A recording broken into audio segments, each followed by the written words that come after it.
Welcome to the Defeating Epilepsy Foundation YouTube channel. In this presentation, we will discuss what complications can take during pregnancy, complications that can take place postpartum, the importance of advocacy for the mother, and advocacy resources.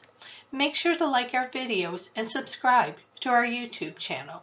Click on the bell to be notified of future videos. Please click on our donate link in the description section below and donate today. Your donation helps us to make a difference for those battling epilepsy. We appreciate your support. While expecting mothers who have epilepsy have concerns during pregnancy, most of these mothers will have healthy babies and pregnancy will not drastically affect their epilepsy. Common complications expecting mothers with epilepsy face are slow fetal heart rate, decreased oxygen to the fetus, preterm labor and birth, and low birth weight. Expecting women with epilepsy also have an increased risk of developing preeclampsia and bleeding during pregnancy. Preeclampsia is a severe condition that can develop after the 20th week of gestation or postpartum and is persistent high blood pressure, often related to high protein levels. Preeclampsia can affect blood flow to the placenta, which can cause premature babies or babies of lower birth rates. It can also cause damage to the mother's kidneys, liver, brain, and other organ and blood systems that increase the risk of heart disease and stroke. Studies show that mothers with epilepsy are at increased risk. However, it is unclear if the increased risk is due to epilepsy itself, anticonvulsant medication, or a combination of both. Recent studies suggest that there is a connection between anticonvulsant medication and complications in pregnancy and labor. Common postpartum complications include excessive bleeding, infection, breast pain, incontinence or constipation, and mood disorders such as postpartum depression or anxiety. While bleeding after labor is normal for the first 2 to 6 weeks, some women experience postpartum hemorrhage. If blood does not slow or large blood clots are continuously passed, seek medical attention. Infections that can occur postpartum include uterine, urinary, wound, upper respiratory, and mastitis. Infections are usually resolved with antibiotics. If left untreated, it can lead to sepsis, pulmonary embolism, and other complications.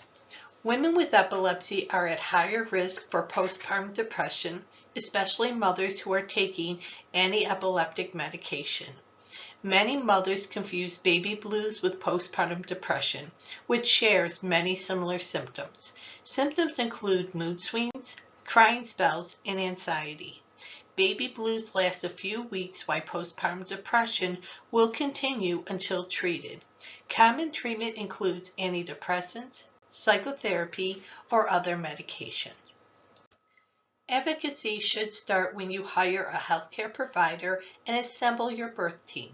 Inquire about medical training, education, previous births attended, and overall treatment for the mother and fetus.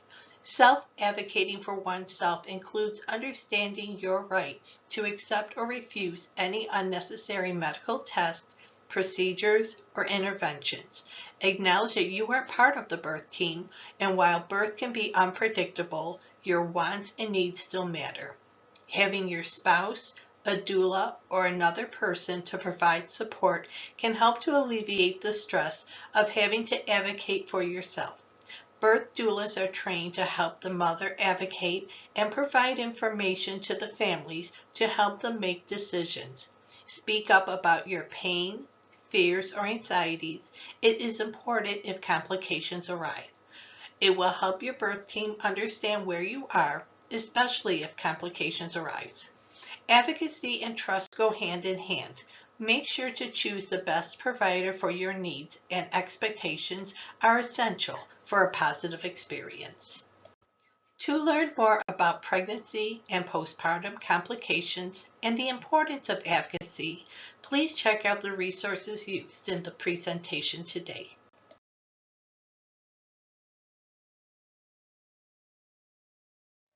Please like and subscribe to our YouTube channel and follow us on our social media pages.